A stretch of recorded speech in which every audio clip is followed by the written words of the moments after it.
the Instructor podcast with Terry Cook, talking with leaders, innovators, experts and game changers about what drives them. Welcome to the Instructor Podcast Green Room Edition. This is a show where we look at all the latest news and hot topics from within our little driving instructor bubble. And as always, I am your splendid host, Terry Cook, and I'm delighted to be here and even more delighted that you have chosen to listen. But you will be delighted that it's not just me, because I am joined by the co-founder of the Driving Instructor and Trainers Collective and regular co-host, super friend of the show, man of many hats, Chris Bensted. How are we doing, Chris? Hello, all is good. Yes, having a lovely day in sunshine. Excellent. Well, it's great to have you on as we're recording on, as you said, this sunny bank holiday, because I definitely did not think this through before I arranged this with you. We've got a lot of stuff to cover today. We want to talk about the triggers that are being changed, the parameters that are being changed by the DVSA. We want to look a little bit at the most recent meeting with NASP and the DVSA, because they put their notes up for that. Also, I will just mention now, if you check the show notes, I'll put a link in for that report in the show notes as well. And we also want to take a little look at the idea that does everything have to be promoted as being standard check based for it to gain engagement. But before we do that, I need to make a official apology. We have had a complaint, or not we, I have had a complaint, and I need to make an apology. I've had a complaint about some of the language that I use, in particular one word, and that word was awesome. I have been accused of using Americanisms, and I'm basically being too jolly, I think, at times. So for anyone listening that is offended by the word awesome, I'm sorry, but I will continue to use it going forward. Chris, what are your thoughts on the word awesome? The 16th century English word. I love it. I use it all the time. I don't know. It's awesome, isn't it? If it's good enough for Lego. Yes, everything is awesome. I'm not going to dwell on this, but I am going to say that I mean, you know me, I work off the premise of don't be a dick. That's the minimum standard that I set myself. I generally try and be a bit above that. I try and be a nice human and I try and help people. But the minimum standard is don't be a dick. However, I was really tempted to drop that the other day when I got that complaint about using the word awesome in a very positive post about awesome things about being a driving instructor. But there you go. Anyway, let's move on to something that might be awesome or might not, depending on your take. And that is the triggers or parameters that have now changed. So for anyone that is unaware, driver faults, these are the triggers that you need to, well, I don't know what the phrase is, accrue to be called in for a standards check. The ones that are staying the same are the pass rate, that's still 55%, the dangerous or physical, what's the word I'm looking for? Intervention by the examiner is still at 10%, but driver faults are going from 5 to 6, and serious faults are going from 0.5% to 0.55%. So, Chris, I'm going to ask you quite an open question on this and try really hard not to load the question. What are your thoughts? It's nice to know that it's being monitored, that, it means the numbers mean something. I'm not hugely bothered by it, but I think it's nice to know that they're recognised. So the reason for the change is predominantly that tests were ending early because people failed them. They went straight back to test centre. Now that they're seeing it through to the end, the number of faults has gone up. So they're recognising that, therefore, our figures will change. The average figure, the bell curve figure, will change. So they're recognising that in what they do. That's got to be a good thing, isn't it? I don't think it makes a blindest bit of difference to the majority, but at least we know that it's a fair game. The more we talk about this standards check palaver, the less I have an opinion either way. I think when it first kicked off, was it last year or the year before when they made the changes? I think I was quite strongly in favour of, I like this. I like what they've done with the standard check and how the approach are taken. I didn't see it as them blaming us. I felt the wording and the phrasing of it was really, really poor. So externally, people could see it was our fault, but I didn't feel like it was ever that way. Then I think I changed my mind and went against it, and now I'm just like, I'm not sure what they were trying to achieve here. I, and I'm not sure what making this change will make, other than, let's see, I've got the stats here. So it takes those ADIs in 4 parameters from 10,000 to 4,489. DVSA consider this more realistic than before. I can't help, again, we see the chatter online, and I can't help but think, is that just because they couldn't manage the workload? Or, because this is the first time I've thought this, because you've just read it out in that way, is it because otherwise they're doing a crap job of letting people onto the register, and they need to be seen to be letting people that are good enough onto the register? So if they don't bring that big number down a bit, they're failing? Essentially, I mean, look, this is part of the problem, isn't it? The fact that when we've had this discussion too many times, in that we don't know why they're doing what they're doing, and this is it. What's the purpose behind this? What's the purpose behind this change? I can't see, other than putting conspiracy theories onto it. I don't really see the purpose behind it. I'm at a loss with this one. It's likely to be political in some way, and you've just moved me away from thinking it's fair and isn't that nice to going, or maybe it's just because the number was too big. I don't know now. Thanks, Terry. Anyone can change the parameters of something to make it appear better or worse. And I think that there's the risk with that. If you don't necessarily explain properly why you do something, there is a risk of opening that up. You know, I mentioned about, before I recorded today, I mentioned about a certain stat I'd hit regarding the podcast. Well, I could phrase that in a number of different ways to make, I've increased by this much, or I'm only hitting this amount, or you change one word in that, and all of a sudden it puts a completely different context on it. And I go back to what I was saying. I think that then why? From an instructor's point of view, in one way, it's a little bit better because you don't have to be as good at your job.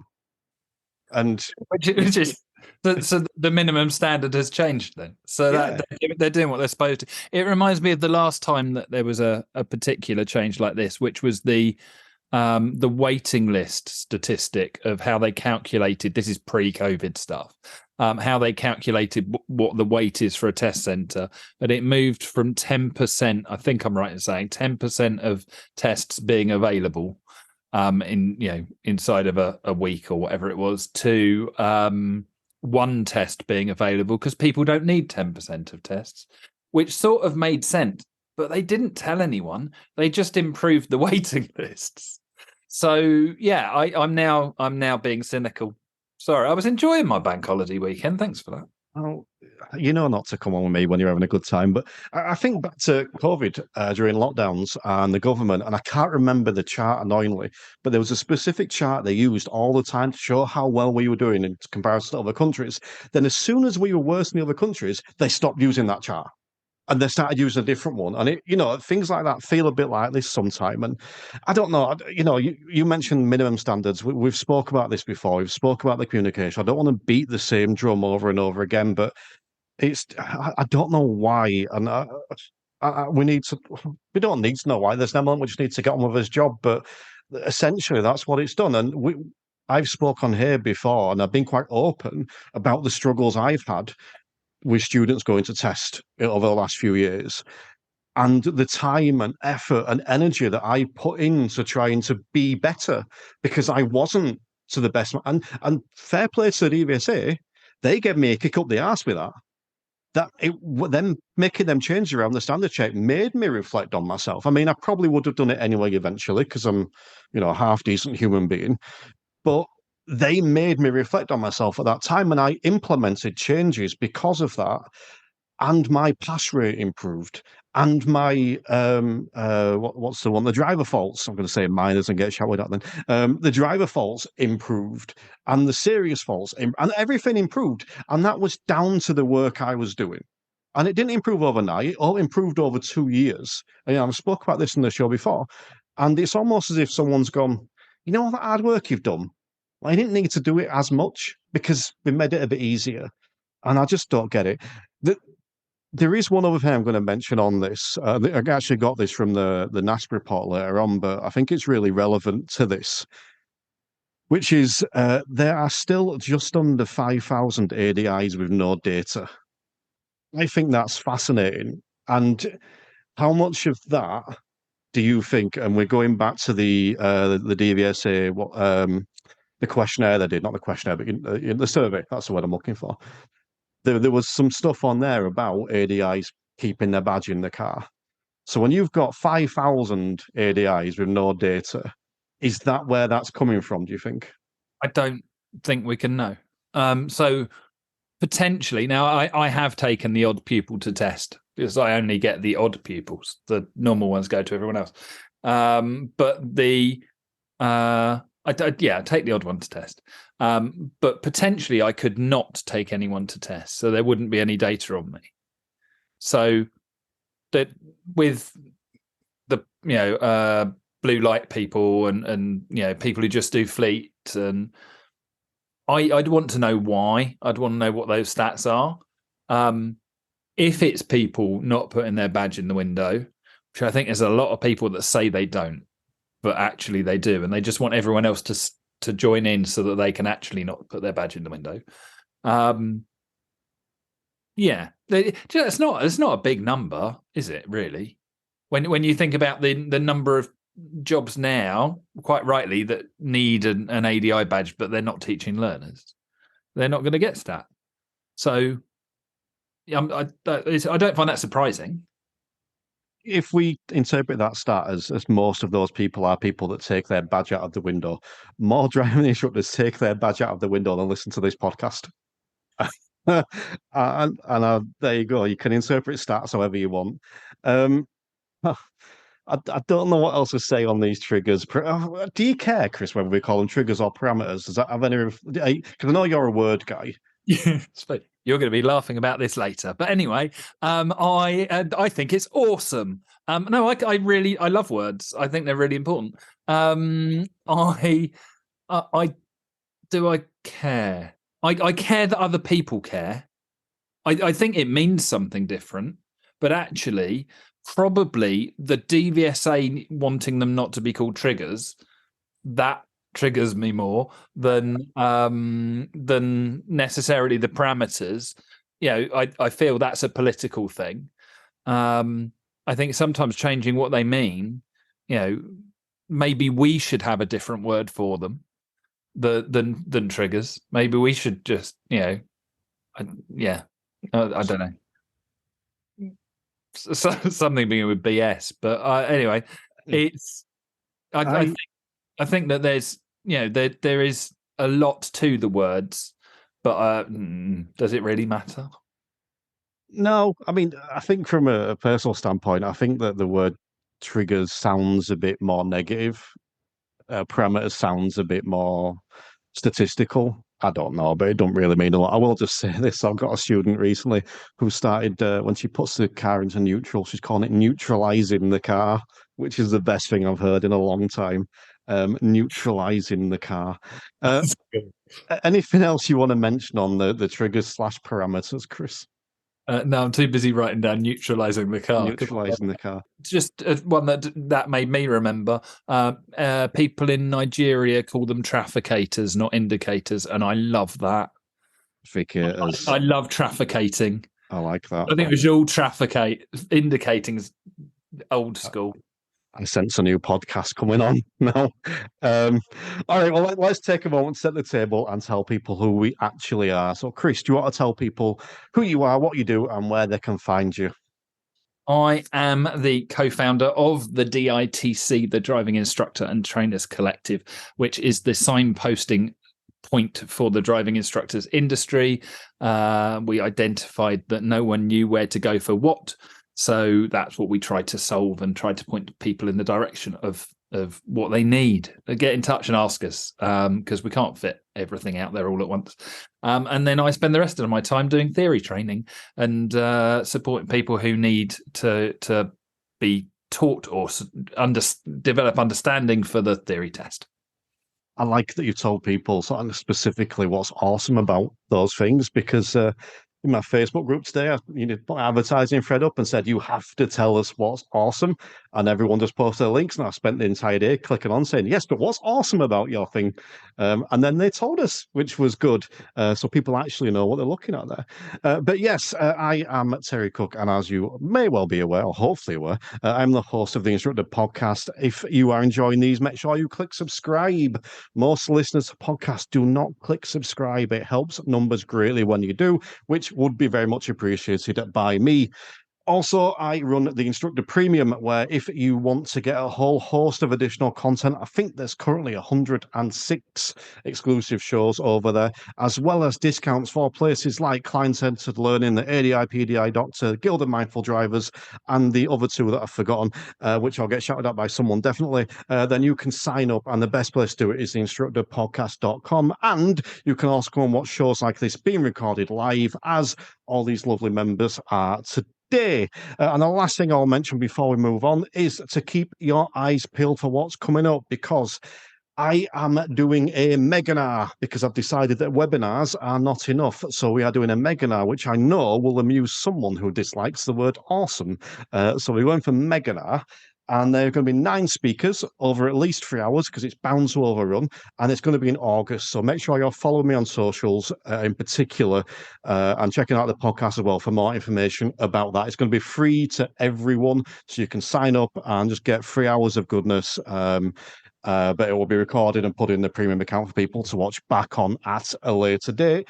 And the last thing I'm going to mention is the episode dissection. There is a new one coming up in June, featuring Chris Brooker, who was way back on season 1. He's agreed to come in and dissect his episode from season 1, much like one of my favourite humans, Shabnam Raja, did recently for episode dissection. Loads of lovely feedback from that, but I'm not going to bang on any more about that now, other than to say www.theinstructorpodcast.com, because we have also had the latest report from NASP, following on from their consultation, their meeting with the DVSA, which included 12 senior members of the DVSA, Chris, 12 of them. Who?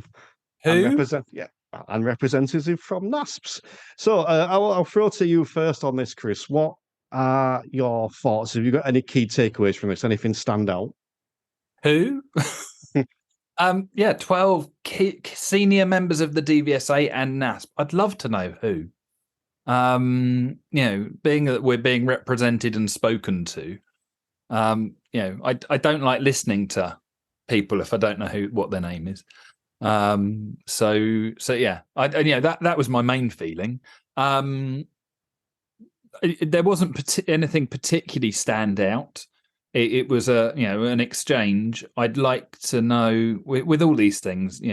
I appreciate the whole Charterhouse rule, and they, not everything's being minuted, because they need to be able to fight their corners and speak without us underlings knowing exactly what's going on behind the scenes, because otherwise all of the whispers and hearsay cause absolute carnage out there. But it just would be nice to kind of know who's saying what a little bit. So just who was in the room would have been nice. Outside of that, was there anything that I missed? Because it seemed fairly mundane. Lots of statistics and figures that didn't really affect any of us. They spoke about the parameters. What did I miss, Terry? I think there's some interesting things worth mentioning and potentially even discussing a little bit further. And I've highlighted some of these, so I will read these out. So I found this quite interesting. It was confirmed that slots are kept back, so the next available dates given to those affected by industrial action, and they don't go to the back of the queue. So they have now confirmed that when there's industrial action, they are reserving some test slots around that time. So if people's tests are moved, then they're not going to be waiting 6 months, ideally, which I didn't know. I think we kind of guessed that's what we're doing, but they've actually confirmed it. So it's good that they're doing that, I suppose. Yeah, I knew, because we had someone who was affected who on one day it got moved to 2 days later, and then it snowed.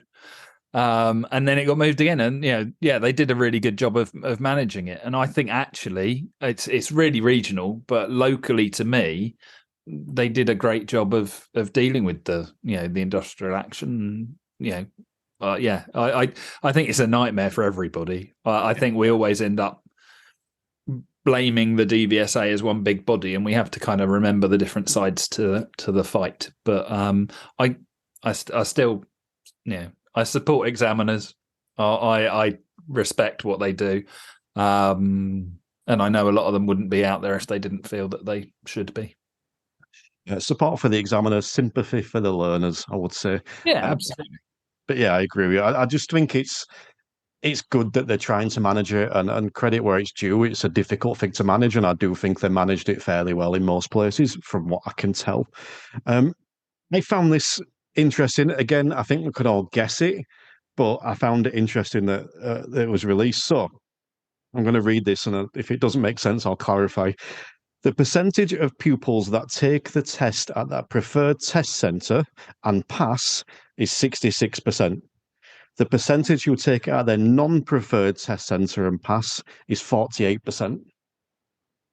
So basically, pupils that are taken at a local test centre, they have a pass rate of 66%, and pupils that are taking it, 100 miles away, have a pass rate of 48%. So you're more likely to pass if you are at your local test centre. This again, there's not enough meat on the bone, is there? Because was that someone who their instructor said not a hope in hell, and they went and did it anyway? Did they have instructor support? It'd be nice if we had to sign them off, because then we'd know. Because if you've got the people that aren't as good failing the test more, I'm not surprised. The danger is that, again, to display that statistic potentially differently, if you don't know your test routes, you're not going to pass. And that's what I hear. And that's not what they mean. And it's not what we should be saying. But it kind of says, test centre is important. It could also mean that even though you're not ready, you might pass at your local test centre. I'd like to see the crash stats for 6 months a year down the line for those individuals as well. We're never given the stats. They're not tracked enough. We need more data as an industry. Know that we've kind of touched on this before, but do you encourage the teaching of local area hotspots? No, sorry, shaking my head on the podcast doesn't help, does it? No, I'm a big fan of take them to any test centre. Doesn't matter if they've been there before. And I have the luxury now of not really doing it much, but going to test centres. But when I was Bromley Test Centre near me, I'd only taken people there that had maybe one trip to the area, and that was more so that they could visualise where they were going on the day, so that it wasn't so they had in their head what was going on. It wasn't walking into a cave full of bats or whatever they thought it was. And I don't think I've had a fail there yet. And it's just because they were good enough. They were absolutely fine as pupils. I'm not a big fan at all.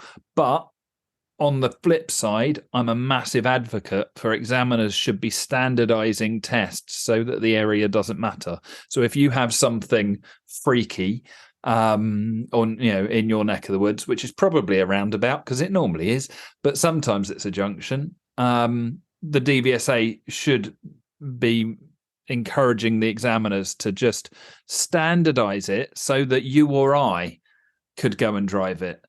Yeah, because if it's something that we would struggle with, then it shouldn't be part of what's being the decision-making process on the test. I'm not saying they shouldn't go through there, but they should somehow, offer a little bit of guidance. That's always been my feeling, is that, if we're going to say test route doesn't matter, then test route shouldn't matter. I love it when we've got a similar view, not an identical view.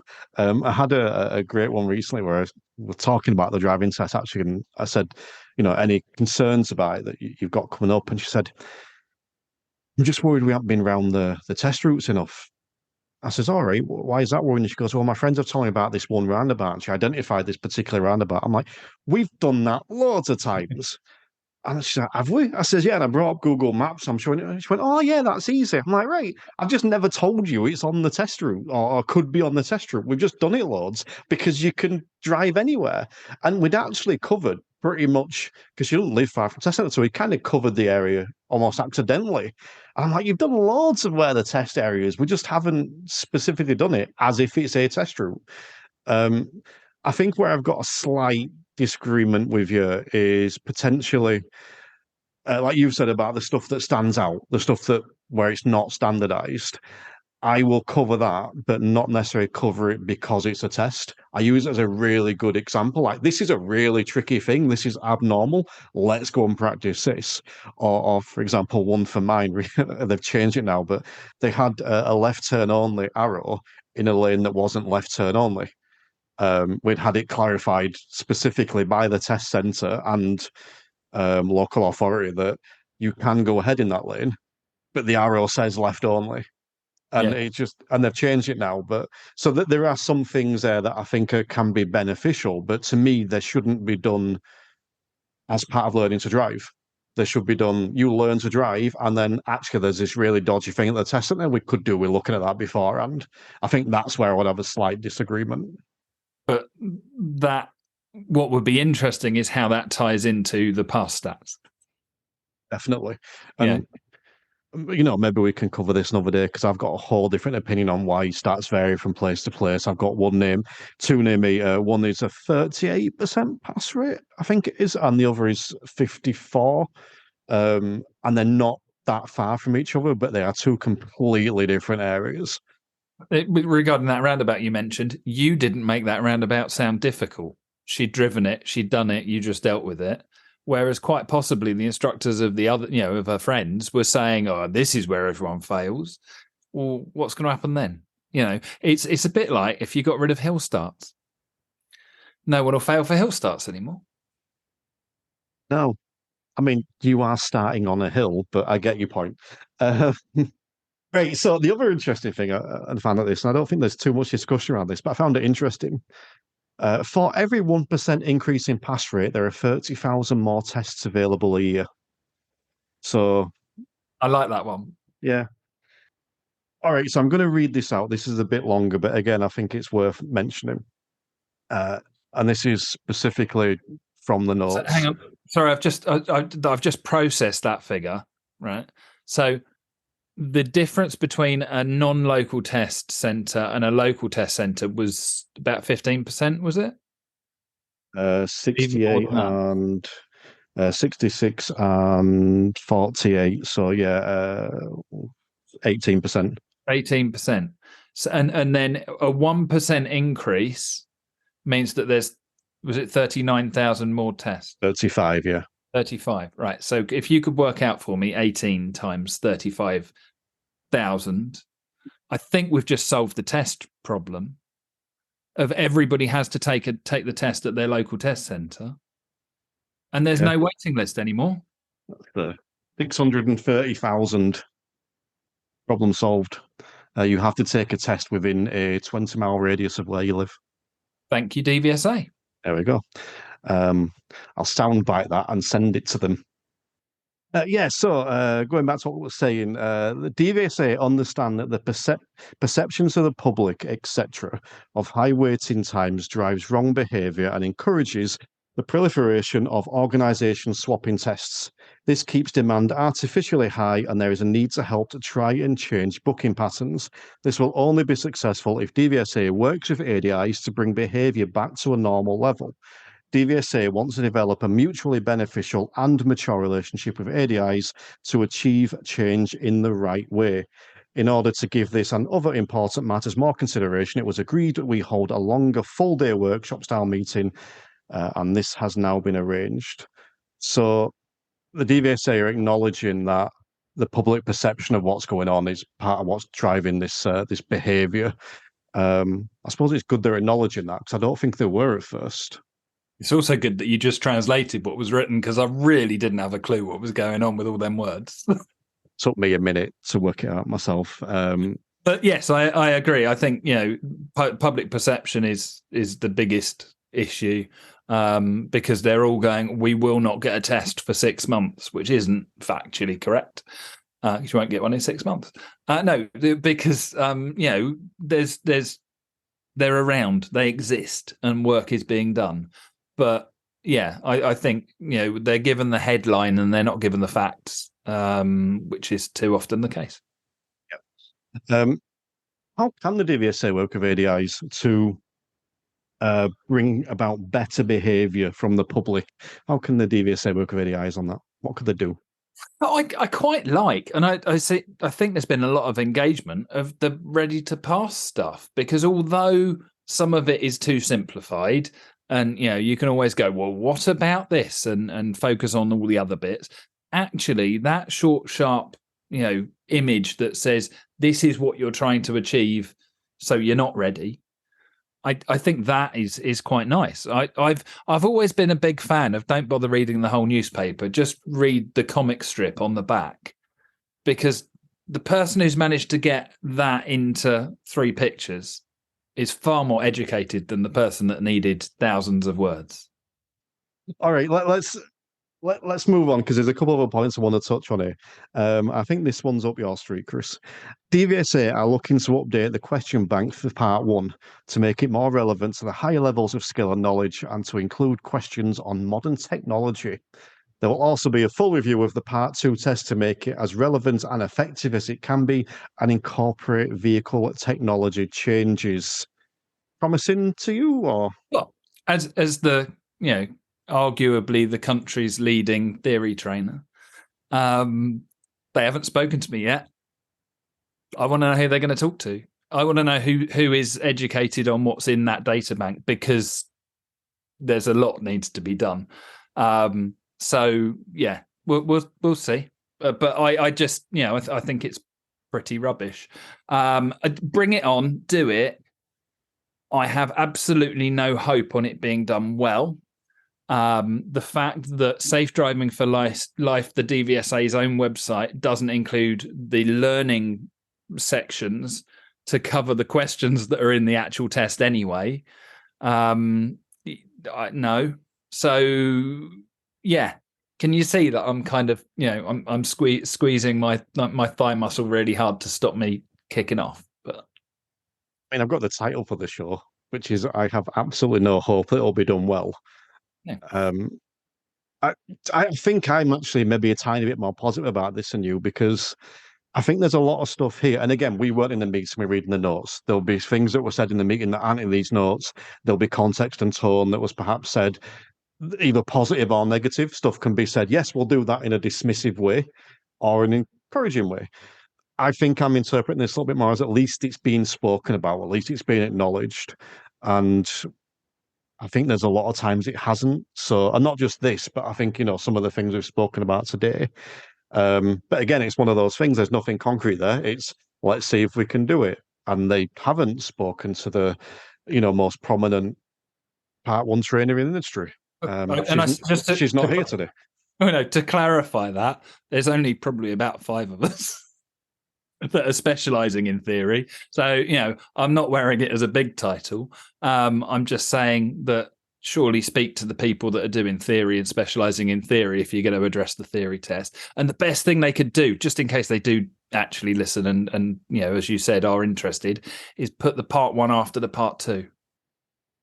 I mean, yes, I would agree. And, those 4 or 5 people, there's your workshop straight away that was mentioned before. But I'm also pleased that they're trying to, talk about the new technology coming in. And I'll mention for anyone listening now, ADAS. Now, I've forgotten the website and I've forgotten what ADAS stands for, but they are all about the new technology within cars. I'll put a link in the show notes, but they have got a load of videos up there specifically for driving instructors that we can go and learn about what this new technology does. And I've taken a look at that because I've got a new car coming soon that has some stuff in it that my current one doesn't. So I've been able to take a look at how that works and some of the benefits. So link will be in the show notes, but search for ADAS and also keep your eyes peeled for when they appear on the podcast. Anything else you want to touch on with that, Chris? We're just going to check. Is that the Advanced Driver Assistance Systems by ARM? Yes, that sounds correct. On arm.com. That would be the one. Yeah. Link in the show notes or the address that Chris just gave. Oh, right. Okay. I'm going to touch on this as well because I think this is interesting. The registrar reported on the survey about the possibility of raising the standard check pass rate. 4,500 responses were received, and DVSA are still working through them. A lot of respondents were against the proposal, but the registrar wanted time to particularly consider written responses. I don't think we need to dwell on that too much, but I thought it was worth mentioning that that's there for anyone that hasn't or isn't going to read this report. But I did find this interesting, and I'd be interested in your thoughts on this. There's been a 60% more new applications from PDIs wanting to start, 1,300 per month for the last 3 months, and there's been a 122% increase in applications overall. So lots of people wanting to become a driving instructor. I don't blame them. So much of that is down to this podcast. I see the problem with that would be that, it would be pre-PDIs listening and then you don't get your percentage of the industry. So if we want to mess about with statistics like the DVSA do, you're going to be in trouble. So, what a good time. It's always the good time, isn't it? When the world's in trouble, become a driving instructor. If they do it well, then brilliant. And I think there's probably a really good podcast that they could go to listen to learn more about doing so. Podcast would that be, Chris? So are we using the letters or the actual words? We best use the words or we'll get in trouble. What are they? Because I can only remember letters. Becoming a driving instructor, the podcast that we do together to help people coming into the industry and that are currently looking to develop and learn, Chris. Becoming a driving instructor, is that the one you're referring to? Yes. Earlier when you sounded something like the Doves from Above before we started, it just sounded like that again. Fair enough. Yes, and oh God, if anyone is coming to the industry and then you and they're listening to this now, there's an abundance of work. Please take this as an opportunity to develop other facets of your business because there won't be an abundance of work forever, especially if the DVSA put in a radius limiter where you can take your driving test and the problem gets solved this year. So put in things into place now to help your business when that doesn't. And he's on the call. He's one of the premium members. He's here. I don't know if he'll appreciate me saying this, but go and check out Les Hopkinson's stuff. Honestly, what he's doing on his social media for his driving school now, I'm just going to be copying in a few weeks' time because I love his stuff. I'm a huge fan. But either way, let's move on to the next point. Now, this is a paragraph. I'm going to read it all. Another one. So I think this will make sense. So, NASP previously suggested that there needs to be a review of ADI training and development. DVSA recognised that the current ADI qualification route is not the best it could be, but is starting to be reviewed by the team. This is starting by improving the Part 2 and other parts to follow. NASP asked if DVSA were considering a short commentary drive in Part 2. NASP said we need to commit to talk about ADI training more fully as it needs to be fit for purpose or the pass rate will never rise and PDIs will continue to lose vast sums of money. Pass rates currently around 55% for Part 2 and 35% for Part 3. So absolutely no mention of Part 1 anywhere there, Chris. Which stood out for me like a sore thumb, considering they were speaking about it earlier. But any thoughts on that? Did that make sense? There's not enough information, but I think they kind of said that because they said that they're going to do it, but they haven't got a clue how. And until we bring in a syllabus for PDI training that is centralized, I think we're going to continue to end up working to the minimum standards. Yeah. So if it means up the minimum standards, then brilliant. But there's going to be an issue about if you put the standard up, the pass rate's going to go down. There's going to be less people qualifying. Or do they actually mean that they're going to make it easier to become a driving instructor and then God help us all? Potentially. I mean, again, I'm in a positive mood today. I think I'm just looking at the fact that NASP are raising that about the weakness around the training for driving instructors. And I'm sure they've raised it before. But for the purpose of this discussion, I like the fact that it's being raised and put forward and being spoken about. don't like almost a dismissal of the part one, because I am with you. I think that more emphasis needs to be put on that. I'm also amused by one of the points in there where it says NASP ask this, didn't say the answer, and swiftly moved on to something else. All right, the last one I'm going to mention on this, because it ties into that, is the Part 3 marking was discussed briefly as members who are trainers from NASP associations were finding the marking becoming less client-centered and focusing more on fault-finding, which seems to be a backwards move. DVSA and NASP agree this would need a longer discussion with specific examples. This is a potential item for a longer planned workshop type meeting. So basically NASP coming forward and saying that the Part 3 seems to be becoming fault-finding, much like the driving test is. Is that something you're aware of, Chris? Yes. I disapprove less than they do, because I think we move too far away from fault finding in a way, because as a trainee, I think it's important that you can identify faults. And actually, there were some training schemes that were out there that were so far away from it, I was picking up a lot of work because people weren't being successful or weren't feeling ready. They were floundering around trying to ask questions all the time. And actually, you've got to identify what's wrong before you can ask the right questions to fix it. So I think there's been, the baby's gone out with the bathwater a little bit. And if it's done well, it could be a real benefit to bring both of those things back together and kind of, come up with this nice amalgamation of how we can go, these are where the fault's not a bad word. We shouldn't be fault focused, but if you don't know what's wrong, how are you going to fix it? And then bring in the client, the learner, whatever title we're using, being in charge of their learning. And it became, what are you going to do today? So get in the car and have no plan, and the learner be in charge of everything. And that's not what it should be. Learner in charge of the learning, their learning, engagement with the process. We should still be in charge of structure and identification of some of those things. Now, you can do that through a coached approach, but to do it in a targeted way, I think there is still a place for identification of faults, not necessarily fault focus. So I think there's lots of buzzwords being thrown around without actually analysing and going back to the roots of what's important and what's necessary to a successful process.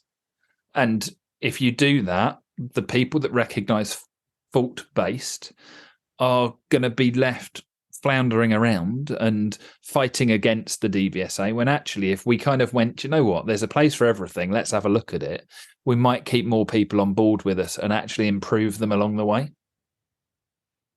Do you think that there's a large proportion of ADIs that still don't really know what fault focused or coaching or client-centered learning actually means and entails? Yes, absolutely. And I think there's a lot of the people that discuss it on a regular basis that don't necessarily have a full understanding of both ends of that spectrum, because they've developed their skills inside of coaching and they've learned, they've embraced the coaching. But do you know what? They themselves weren't there at the beginning. So they've found it and discovered it, and they are absolute converts. But sometimes you need to take the journey. You can't just, be given the end product. You've got to develop it. You've got to work it through. And if we stop them from doing that, if we remove fault focus from it, then the people coming through are only going to be given half of the picture. So we need a bit of balance. It's, otherwise the matrix breaks down and we all get kicked out of it. How do we get that across to every single driving instructor? Well, we can't, because the DVSA can't be expected to communicate with us all on an individual basis, because that would require them holding our individual detail. So just cross his fingers and hope for the best. It's this thing of, we're on a register. We should receive direct communication, each and every one of us, with the important stuff, and it should just be the important stuff and not the all the fluff around it. Of just going, here's the important things. Our stats should be automatically sent to us every quarter. There's no reason that they shouldn't be, especially when they're so important. And the DVSA's answer is either computer says no, or we can't be expected to have that level of communication. Well, yes, you can, because that would make us all a better place. And then if you gave it to people and people could track it themselves in their way that's important to them, then maybe they'd embrace it more rather than wait until it's ready to beat them with a stick. Sorry. No, it's good. We go back to almost what we're talking about at the beginning. Communication is key. I think a lot of the time in life, we might not necessarily agree with the decisions people make, but if we understand why they make them, they're a lot more palatable. Yes. Let's put a little pin in that one there. So we have got Phil Cowley, who wants to say a few words, who wants to offer his opinion. How are we doing, Phil? Brilliant, thank you. Well, awesome, actually. Excellent. No, it was really interesting chat. I'm intrigued to see the Venn diagram between the driving instructors that listen to the podcast and driving instructors that don't put their badge in the window. I'd be intrigued to see that. Interesting stuff there. The part 3 test, that conversation between the whole client-centered learning and the fault thing, in my opinion, it's never, the fault thing never went away. It's part of the core comps within the competencies there. It was always there. It's just maybe how we talk about it and how we develop the pupil away from that fault. It has changed, I suppose.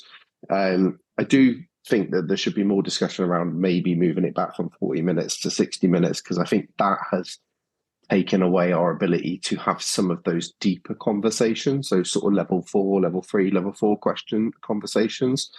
I find that really difficult in a 40-minute session whilst trying to keep on the move, and the examiner getting a bit twitchy when you're pulled over at the side of the road. So I think that could be a bit more of the conversation, I think, certainly around. I think from the meeting point of view, one of the things I sort of took from it seemed a lot of it seemed to be like, well, let's move that to our workshop meeting.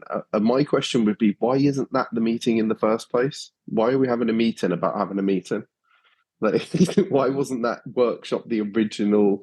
We've got a lot of stuff to talk about, a lot of stuff to fix. Why don't we just have this big meeting in the first place? It's all confused me, basically. Because it'll need to be a different 12 senior people from the DVSA that need to be in that. And they have a special little bingo machine to draw names out. I would also suggest that if you watch the webinar with the DIA Motormouth, Carly Brookfield is on there. You may be able to ask her that question yourself, and she'll give you a better answer than we can. Although I will say, actually, I do have an element of maybe not sympathy, empathy almost with the meeting in this situation, that sometimes when you've got that many moving parts and that many things going on, you do need the meeting to clarify the things you then need to do. But yes, I think I do actually agree with what you're saying, but I do have a bit of empathy for them. There is one thing I want to touch back on what you said, Phil, just almost on behalf of the listeners. I don't think all of them would have quite grasped what you're referring to when you're talking about level 3 and level 4. Oh, so it's level 3 and level 4 the GDE matrix. So having those deeper conversations with pupils about their attitudes and beliefs within driving and post-test driving, those conversations you can't have on the move because it takes too much thought process. I think if I was driving and someone asked me deep coaching questions, I'd struggle to answer that and drive. So pupils definitely can't. And it's not a case of you are allowed to pull over on your part 3 and standards check, but it's very much get on with it. Like have a conversation. Like, what happened? What can we go and do differently next time? Great. How can I help? Let's go. And it doesn't allow those sort of kind of deeper conversations. Whereas the 60-minute test did allow a little bit more for that process. I think I put my opinion on this across before, but I'm going to do it again. In that, I think that this is one of those situations where we have to deal with the thing whilst campaigning for the other thing. So at the minute, the DVSA do not give a toss about those conversations. Because if they did, they wouldn't give us a 40-minute standards check and ask us to keep the wheels moving as much as possible, although you are allowed to stop, obviously. They don't care about that. And you probably heard me talk about this before, but so we have to deliver what they want to deliver, which is showing that a student can learn something on a lesson, which is essentially it in a non-discriminatory way. And then if if something goes wrong, change it. So, you get the picture. So we need to be able to show them that we can deliver that. And that's all they give a toss about at the minute when it comes to a standards check. But I wholeheartedly agree with you. We should be campaigning to be assessed on something different. We should be campaigning to be given the opportunity to show the good things that we can do beyond just helping someone develop this skill. Yeah, it's the thing about the way it's marked, isn't it? If it's about minimum standards and we're looking at a test focused, then if you look at the L test, level 1 and 2 are literally how the car works and how the road works, and that's what the test is about. There isn't any higher level GDE matrix stuff of the why do you do it, not what do you do inside of that test. So although examiners can recognize it, it's not needed to pass your part 3. It's not in there, and it should be. So hopefully that'll be part of the change, will be to bring in some of that. So, and I agree what you said about fault focus as well. The core comps being in there still. It's just that they were dropped out of people's training because they weren't deemed necessary. I think that was the big worry. But no, as always, Phil, I think we're on the same page. Anything you want to come back with, Phil? There was a bit in this is. I'm just wondering your opinions on this, really. So I'm just reading from what it says. It says work is underway by the DVSA to develop a new driver model with automatic route generation solution, which is hoped it would help encourage better candidate preparation. I didn't really know what that was. I didn't know if you guys did.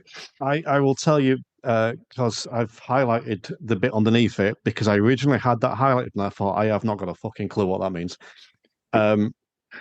It seems wedged in between two things. So it was wedged into between the thing around the locality of your test centre. So at first I interpret it as being that, but then it's wedged into the bit about the public perception, and it's kind of wedged in between those two.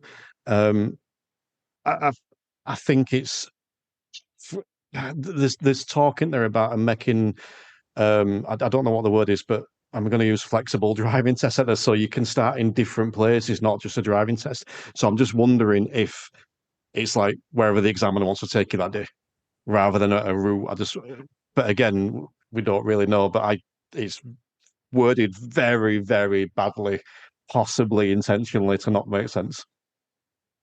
I wondered if it was the examiner going to type into chat GTP, where should I take this pupil? They'll leave it up to pupil. But from a if we were to put on a map certain criteria and then say, now let's give us a route, it could be a different route each time. We've all seen new routes that have had to be amended because there was a local issue. There was, it didn't work at certain times of the day or whatever it might be. Maybe that's part of it, but I'm not a big fan. I love a bit of AI, but I do wonder whether we lose the consistency and continuity that we need. We saw that when the test changed. Instructor's big worry was, how's it going to be marked, because we didn't know. And actually, it was all right because it leveled it out. But yeah, I don't know. Can instructors cope with that level of unpredictability without heads exploding? I don't think so. I think that it's going to be a mess at the side of the road. I mean, just think of all those businesses that will go bust, the ones that sell driving test routes that can no longer sell test routes. So, I appreciate that, Phil. Thank you. So, I'm still not quite sure how to start this one, Chris, so I will make a go and we'll see how it goes, because when I do these podcasts, if they have the word standards check in the title, then the podcast will get a significantly higher number of downloads than when it doesn't. And speaking to other people in the industry, if something that they're doing is called a standards check thing, as opposed to a something else thing, then it will get an awful lot more engagement or whatever the metric is. I suppose two-part question, Chris, is that something that you've seen and something you're aware of? And what are your thoughts on it? Yeah, absolutely. If I put on an awesome course run by awesome presenters and it doesn't involve standards check, it'll be hard to sell the tickets because people will be less inclined to travel. It'll be less relevant. They'll find other things that are more important. Stick standards check in it, or even DVSA in it, because it's coming from DVSA. You can fill the room 3 times over without even trying. And I hate that. I wish it wasn't like that. But yeah, absolutely. See it all the time. And I also wonder whether some of it is actually algorithm based, that instructors and standards check go together from, when people are looking for stuff, it comes up more because it's relevant. Maybe there's a bit of that. But I think I'm trying to find a silver lining. And actually, it's just that if it affects our job, then we're going to be more inclined to broadly speaking, be gravitating towards it. I think there's then people, quite likely the people in the room, who kind of want the opposite and have actually found you because they're looking for what's not got standards check in the title. That there's a good amount in the industry that is standards check oversaturated and just wants other stuff. I think you make a really valid point about the algorithm there, and I think that's something I've been considering today without realizing I was considering it until you put it that way. I think that's really significant. But I also want to touch on the last thing you said, because I think that's where my brain's going to stay. This has been in my head all day. This particular question, I've struggled to phrase it and I've struggled to think of it because I've said it a lot and I see it on my podcast stats that the numbers are higher. I shouldn't say lower, actually. The numbers spike when it is a standards check podcast. Other than that, they're generally at the same sort of level. They dip slightly when it's not instructor specific and they jump up significantly when it's standard check stuff. However, as you mentioned, the people in this room, this isn't a standards check podcast today. But I've still got a big lump of amazing people. Oh, no, let me rephrase that. A big lump of awesome people that have come along to watch us talk about stuff that isn't about a standards check. I mean, we've mentioned the standards check, but not standards check training. We spoke about it as a factual thing. And you mentioned the algorithm. I look at my Facebook page and I put a poll up recently about, do you enjoy your job? And I think there were 5 options ranging from like yes to no and everything in between.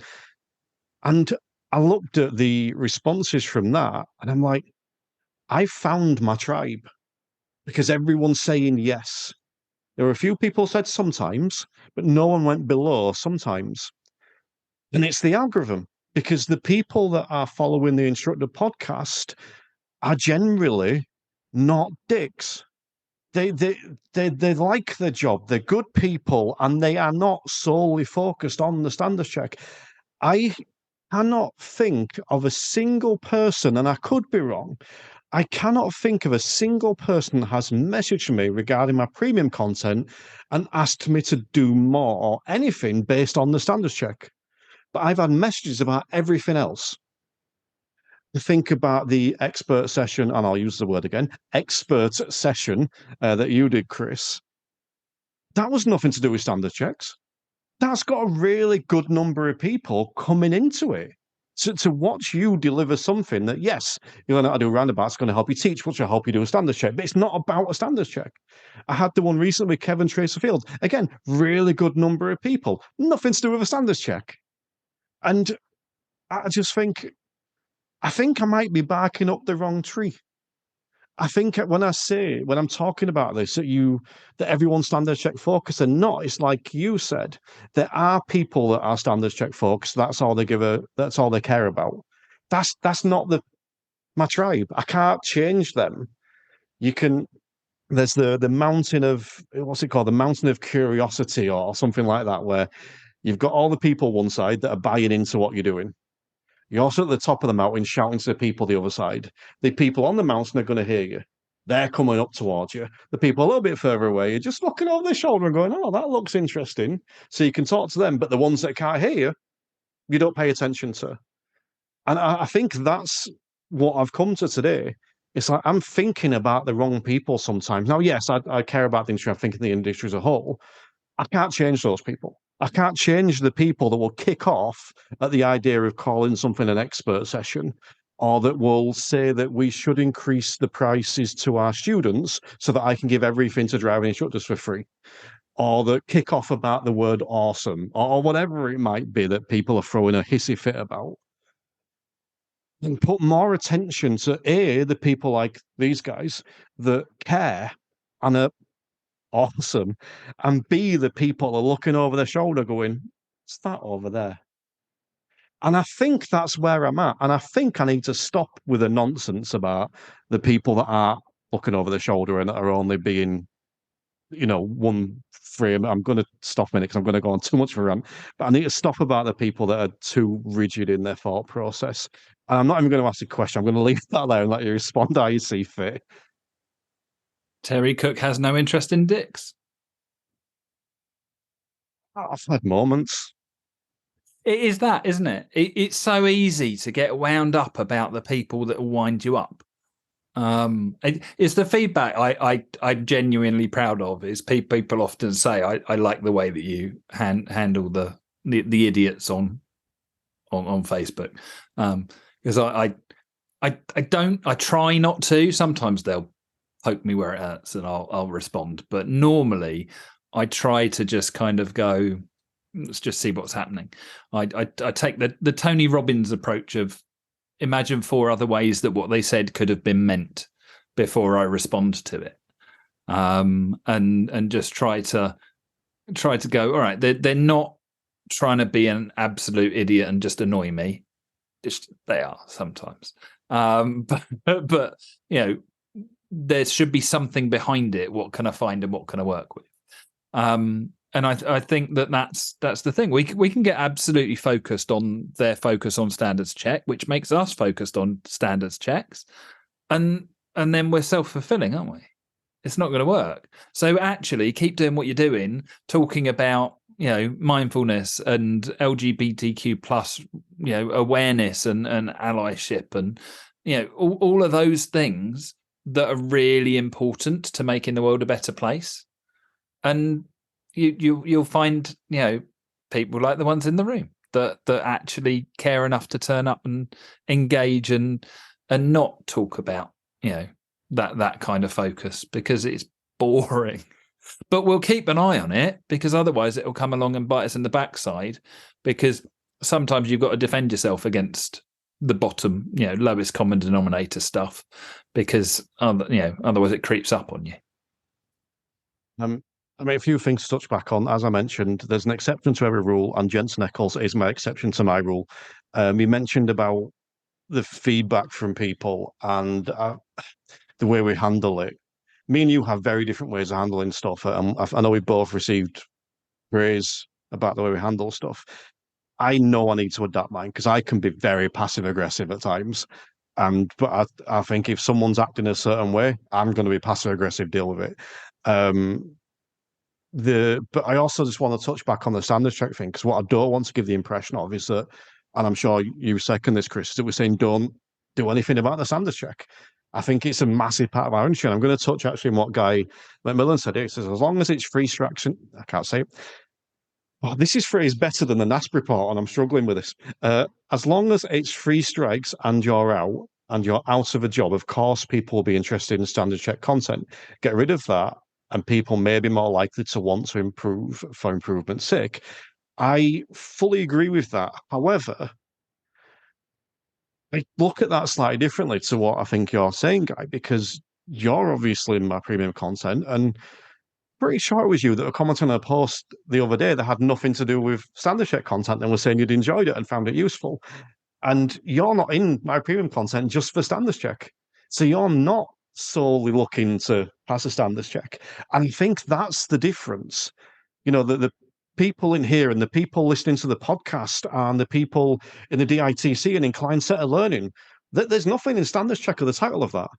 You're looking to improve yourself, but you are also concerned about this big old elephant in the room that we call the standards check. There's absolutely nothing wrong with doing stuff around that. But I think for me, it's when it becomes the prime focus.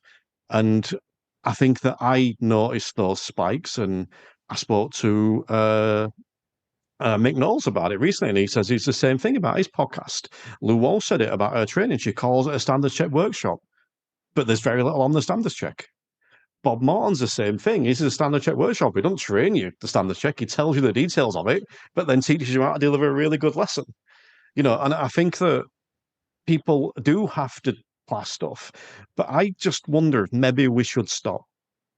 Maybe we should stop calling stuff standards check training. And I can't convince everyone to do it, obviously, but I just wonder if maybe we should stop and call it something else. And then you attract these people. You attract the 80% of my listeners rather than the 20 that jump on when someone says SC, or as my favourite one of these, this is not a standard check podcast. And I saw the stats for that. The number of people that stopped listening after 15 minutes was brilliant, because they just saw the word standard check. But yeah, anything you want to come back to on that, Chris? I was speaking to a business coach the other day who specializes in trades, which, as business coaches go, you don't touch trades because they're a blooming nightmare, because they're out practically doing the job. So that's probably as close to driving instructor world as there is in a kind of a job comparison in that way. And she was saying that when she first started, what she was offering, which was awesome stuff, wasn't what people wanted. And it took her 700 meetings with people before she'd figured it out, that she realized, actually, I need to stop force feeding them. I need to accept it, deliver them what they want, and then, drip feed the good stuff in there. They're getting the same content, but that sales hook is what they want. We're giving them what they want. It's standards check's the same thing. What I'd like people to realize is when they go on standards check training, a lot of the time it's nothing to do with the standards check. It's just deliver a good lesson. And if you make every lesson good, you haven't even got to worry when you're asked to go along and do it under alleged pressure. It's just a lesson. So I have nothing against it being called that and people focusing on it. I just wish that we didn't have to. And the only other thing is, if with regards to the three strikes approach, I don't think we can be a training industry if that values training and improvement if we had a one strike approach, because actually we need to recognize where people are and then help them forwards and help them grow. I just wish that the people that needed it were more inclined to reach out and accept a bit of support and help, and invest in it as well, that they see a return on that, because I think that's one of the things we're not good at. As a training industry, we don't value training in a lot of cases, and it's often because we've been bitten on the way in. So maybe as a nice way of tying together all the things the DVSA are murmuring about, I don't think they're talking about them yet, in the NASP report, that might be a way forward to help us improve and develop those standards so people actually engage a bit more. And I don't know about the other guys in the room that are dealing with PDIs, but there's some very scary PDIs out there if you're an ADI who's been doing the job and not upskilled, that are going to be coming up behind you pretty quick. Yeah, I think I'm going to come to this comment from Les Hopkinson. Shouldn't we see the standards check in the same way we train our learners? Safe driving for life. versus develop your skills for a successful career. Therefore, you'll pass a standards check. And I think that's a really good way of putting it. And I think my answer would be yes. Yes, simple as that. I think that we should. And it's not always as easy as that because everyone's different. There are things that cause me a great amount of stress that wouldn't cause anyone else in this room stress, and vice versa for everyone as individuals. So we have to be conscious of that, conscious of the way different people handle things. So there might be people out there that need specific training around a certain thing, where it's mindfulness or managing nerves or whatever whatever the side of it may be. But yeah, I think in premise, yeah. Yes, Paul. What do you want to add and bring into this conversation? To be honest with you, I first was attracted to your podcast because of the word check test. But then when I started listening to it, I found that it was more and more content that I was more interested in. And it made me reflect on myself and realize that I need to become better. So I think it did initially attract me to it, but like I said, I found a lot more once I got into it. So now I'm listening to lots of different stuff that you're doing, like the mindfulness, and the expert sessions are really good. So I think just carry on doing what you're doing, really. Awesome. Well, I appreciate that. And I think that ties into what you were saying, Chris, about you can label as a standards check, but then not deliver something else, but, deliver around that. Yeah, nothing wrong with a nice bit of lipstick, but hopefully the personality shines through. And I will just add that just as we come to the end of this podcast, I'm conscious of not making it an instructor podcast or Terry loving episode. So if anyone has anything negative to say, you're more than welcome to do so. Chris, what would you like to say that's negative towards me? We want to take from your list? We haven't got time. We're another episode. Cool. Well, that seems like a perfect note to finish on. So, Chris, do you want to just remind everyone where they can find you before we disappear? theditc.co.uk. Come and have a look and come and have a chat. Get in touch and let us know what you're looking for, because we probably have it. And if not, we will definitely go and find it. Also, if you're looking for any support for pupils with theory training, please get in touch, because I enjoy helping instructors help their pupils. Cool. And you can find more Instructor Podcast goodness at www.theinstructorpodcast.com. But thank you for joining me today, Chris. You have been awesome. And so have you, Terry. Thank you very much. The Instructor Podcast with Terry Cook, talking with leaders, innovators, experts and game changers about what drives them.